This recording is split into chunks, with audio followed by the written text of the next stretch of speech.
Welcome to part 2 of the Bastard Review, where I'm reviewing St. Valentine's Day Massacre. The ongoing feud between The Rock and Mankind is featured next, and it's another convoluted mess. It started back at Survivor Series 98, when the WWF held a tournament to crown a new WWF champion when the title was vacated months earlier. Both men made it to the finals, and The Rock seemingly won when he locked Mick in a sharpshooter, and Vince ordered the bell to be rung, despite Mick not relenting. It's speculated that this is an homage to the Survivor Series the year before, when what's come to be known as the Montreal Screwjob occurred. But my personal belief is that Vince did it to mock that finish, in effect saying he's the owner and will do whatever he pleases. Suffice to say, Mankind felt slighted, and they faced each other again in mid-December at Rock Bottom to mixed results, but no title change. They'd face each other a third time towards the end of December, and Mick would win his first WWF champion with the help of Steve Austin. He'd lose it to The Rock at Royal Rumble 99 in an I Quit match. Then 2 days later, he would win a second time at the Super Bowl's halftime heat in an empty arena match. Their sixth match here would be a last man standing match for the WWF Championship. The rules of this match are simple: no disqualifications, no pinfalls. The man who can't stand before a 10 count loses. After everything these two men have done, I had high expectations for this match, and I wasn't disappointed at all. It was nice to see the WWF title on Mick's shoulders, something that was long overdue in my eyes. It really amazes me the amount of pain and injury Mick Foley can go through. He truly is like no other person, and will always have a special place in my heart. The only drawback to this match is that I don't think Mick was at his peak performance here. He undershot the dive from the corner to the announcer's table, and I think he freely admits his condition wasn't what it should have been here. This was a brutally entertaining match, though. They started in the ring, they went up the ramp and fought there, they came back to the ring to fight, they used the steel steps, chairs, and their own bodies as weapons. They performed quite a few moves on the steel ramp and outside mats. When The Rock countered at Foley's attempt to put him through the announcer's table and sent Mick through a chair, I thought he was done. The Rock compounded it by dropping steel steps onto a prone Mankind. When Mick gets up, I honestly think he's invincible.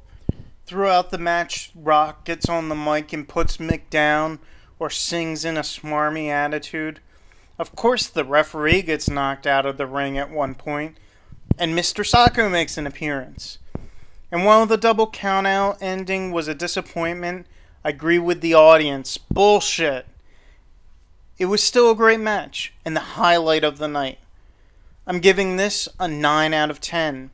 As a side note, The Rock would win the title the next night on Raw in a ladder match. Yeah, I'm a bit disappointed that Mick didn't headline WrestleMania. Finally, we come to the main event. Steve Austin faces Vince McMahon in a steel cage match. This match came about because Royal Rumble 99's finale saw Vince and Steve as the final two occupants in the ring. The Rock came down and distracted Steve, allowing Vince to get him over the ropes and win the Rumble. On the line tonight was the prize of the Rumble. Whoever won would face the WWF champion at WrestleMania. In addition, Vince guaranteed that no corporate member would interfere in this match.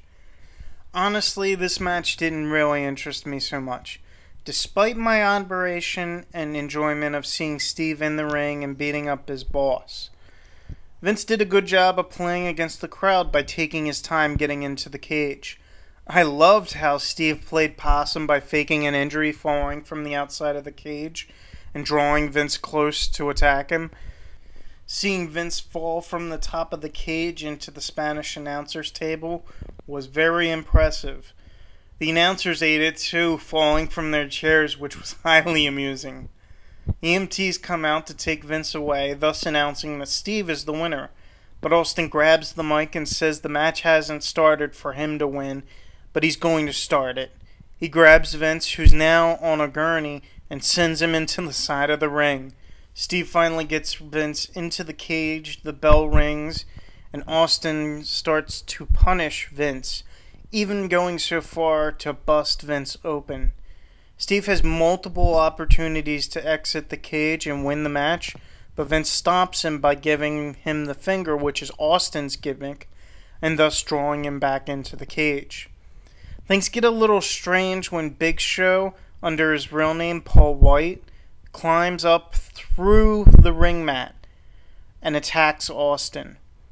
Big Show throws him into the side of the cage, it busts open, and Steve drops down, effectively winning the match. This was an okay match, but I really wasn't into the ending. Austin wins through a fluke, and it just doesn't feel as impressive. I'm giving this a 7 out of 10. Overall, St. Valentine's Day Massacre was a mediocre pay-per-view. Again, you've got a subpar beginning, but high-profile ending. In my eyes, pay-per-views should start off with a bang, something to get the crowd excited. This pay-per-view started off with a humdrum yawn, and it suffers throughout the night. I'm pleasantly surprised my seller included this with my purchase, and for Rock Foley alone, I'm glad I have it in my collection. Unfortunately, that match is the only thing worth watching. I'm giving this a 5 out of 10. Thank you for listening, and please tune in again when I review another wrestling DVD in my collection or anything else that crosses my path.